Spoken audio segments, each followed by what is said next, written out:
రాముడు గెలిచిన చరిత్ర ఉంది. ఆధునిక యుగంలో కూడా రాముళ్ళే గెలుస్తారు, రావణులు వధించబడతారు. ఇది పంబటి రాంబాబు గారు తెలుసుకోవాలి.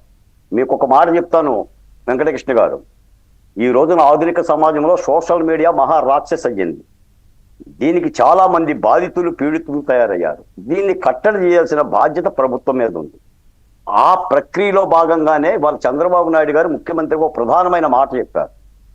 ఆర్టికల్ 19 భావ ప్రకటన స్వేచ్ఛకి ఇబ్బంది లేకుండా న్యాయస్థానాల పరిధిని కూడా సమీక్షించుకొని ఈ టాస్క్ ఫోర్స్ రూపొందించాలని చెప్పారు. ఆ స్పృహ చంద్రబాబు నాయుడు గారికే ఉంది. మనం భద్రతని పణం పెడుతున్నాం రాజకీయాల కోసం. రాజకీయాల ముసుగులో కొంతమంది చేస్తున్న ఆందోళనకి మనం ఈ దేశ భద్రతని, రాష్ట్ర భద్రతని మనం పణం పెడుతున్నాం. కాలకేయులకు అవకాశం ఇస్తున్నాం. ఈ రోజున ఈ సంఘటనని సాధారణంగా అవకాశంగా తీసుకొని జగన్మోహన్ రెడ్డి గారి వ్యూహం ఏంటంటే పివి సునీల్ కుమార్ని పంపించి, అంబటి రాంబాబు గారిని పంపించి, అసలు వాట్ ఇస్ ద రీజన్? రాజ్యహింస వాళ్ళు చేశారు. ఈ రోజున ప్రభుత్వం ఎక్కడ రాజ్యహింసకు వారి పక్కనే ఏబి వెంకటేశ్వరరావు గారు కూర్చున్నారు. రాజ్యహింసకు గురైన ఆయనే. ఇది ఇంకా విచిత్రమైన పరిస్థితి. ఏబి వెంకటేశ్వరరావు గారిని పొగుడుతున్నాడు అంబటి రాంబాబు గారు. అదే మరి ఇప్పుడు వాళ్ళకి అవసరం అండి. ఈ రోజున ఏమంటే నేను చెప్తున్నాను, కమ్యూనిస్ట్ పార్టీలు, సిపిఐ, సిపిఎం లాంటి పార్టీలు మేధావులు ఎప్పుడు కూడా ప్రశ్నిస్తాయి. ఆ ప్రశ్నలు సమాజం ఆహ్వానిస్తుంది. చంద్రబాబు నాయుడు గారు మేము గత 5 ఏళ్ళు కమ్యూనిస్ట్ పార్టీలతో కలిసి పోరాటం చేయలేదా? నాటి రాజ్యహింసతో మేము తలపడలేదా? సిపిఐ, సిపిఎం, ఇదే గఫూర్ గారు, రామకృష్ణ గారు, శ్రీనివాస్ గారు మా రాజధాని ఉద్యమంలో కలిసి పనిచేయలేదా? కానీ వాళ్ళని అవకాశంగా తీసుకొని ఈ తాచుపాములు, కట్టపాములు చొరబడుతున్నాయి. దీన్ని రాజకీయ ఎజెండాగా మారుస్తున్నాయి అనేది నా బాధ. కాబట్టి కాలకైలు రాని మాకండి, మీరు ప్రశ్నించండి, ప్రభుత్వం సమాధానం చెప్తుంది, ఎప్పటికీ సమాధానం చెప్తుంది. సాధారణంగా చంద్రబాబు నాయుడు గారు సమాధానం చెప్పడానికే సిద్ధంగా ఉన్నారు. నిజంగా సమాధానం కనుక చెప్పలేని పరిస్థితి అయితే ఇదే రామకృష్ణ గారిని ఇదే ఏబిఎన్ డిబేట్లలో ఇదే వెంకటకృష్ణ గారి సమక్షంలో ఒక్క మాట అన్నందుకు, శిశుపాలుడితో పోల్చినందుకు 60 రోజులు ఎత్తేశారు. 60 రోజులు ఎత్తే జైల్లో పెట్టారు వెంకటకృష్ణ గారు. మేము ఎవరిని ఎత్తేలా, డిప్యూటీ స్పీకర్ నాలుక కోసి ఉప ముఖ్యమంత్రి చేతిలో పెడతామంటే మేము ఎత్తేసామా?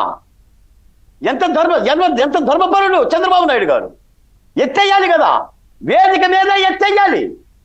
మరి రామకృష్ణ గారు ఎత్తేశారు. ఒక మహారాష్ట్ర నుంచి బాంబే నదిని ఎత్తేసావు, ఒక ఎంపీని ఎత్తేసావు. ఈ రోజున కొడాలి నాని మీద కానీ, రోజా గారి మీద కానీ, లేదా దేవినేని అవినాష్ గారి మీద కానీ ఏ చర్య తీసుకోలేక, కాబట్టి ఈ హననాన్ని ఆపాలి. పైగా వీళ్ళు ప్రధానంగా పవన్ కళ్యాణ్ టార్గెట్ చేస్తున్నారు. 2019కు ముందు అమరావతికి విషం పూసి రంగులేసి దాన్ని విషప్రచారం చేసిన అందరినీ కలుపుకున్నాడు జగన్మోహన్ రెడ్డి గారు.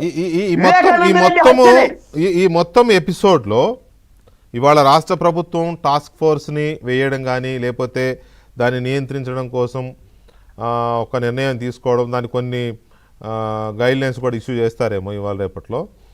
ఇది ఒక ఆస్పెక్ట్ అయితే, వైఎస్ఆర్ కాంగ్రెస్ పార్టీ నాకు సంబంధం లేదంటూనే ఈ ఇష్యూని ఓన్ చేసేసుకుంది వాళ్ళ లాయర్ని పంపించడం ద్వారా. అది రెండవది మనం మాట్లాడాం. ఇక మూడవది అత్యంత ఇంపార్టెంట్, జరిగిన రౌండ్ టేబుల్ సమావేశం. ఈ రౌండ్ టేబుల్ సమావేశం ప్రజా సమస్యల మీద చాలా రౌండ్ టేబుల్స్ జరిగాయి. మేము అటెండ్ అయినవి ఉన్నాయి, మీరు అటెండ్ అయినవి ఉన్నాయి, గఫూర్ గారు ఇంకా కొన్ని కోకొల్లలుగా అటెండ్ అయి ఉంటాడు ఈ రౌండ్ టేబుల్స్కి. ఆ టేబుల్ రౌండ్గా ఉందా లేకపోతే ఇంకో షేప్లో ఉందా పక్కన పెడితే రౌండ్ టేబుల్ చాలా జరుగుతాయి. అన్ని ప్రజా సమస్యల మీద జరుగుతాయి, నో డౌట్. కానీ సమాజాన్ని నాశనం చేసేదాన్ని ఎలా బాగు చేసుకోవాలి అనే దాని మీద జరగాలి. కానీ ఒక వ్యక్తినో లేకపోతే ఆ భావజాలం ఉన్న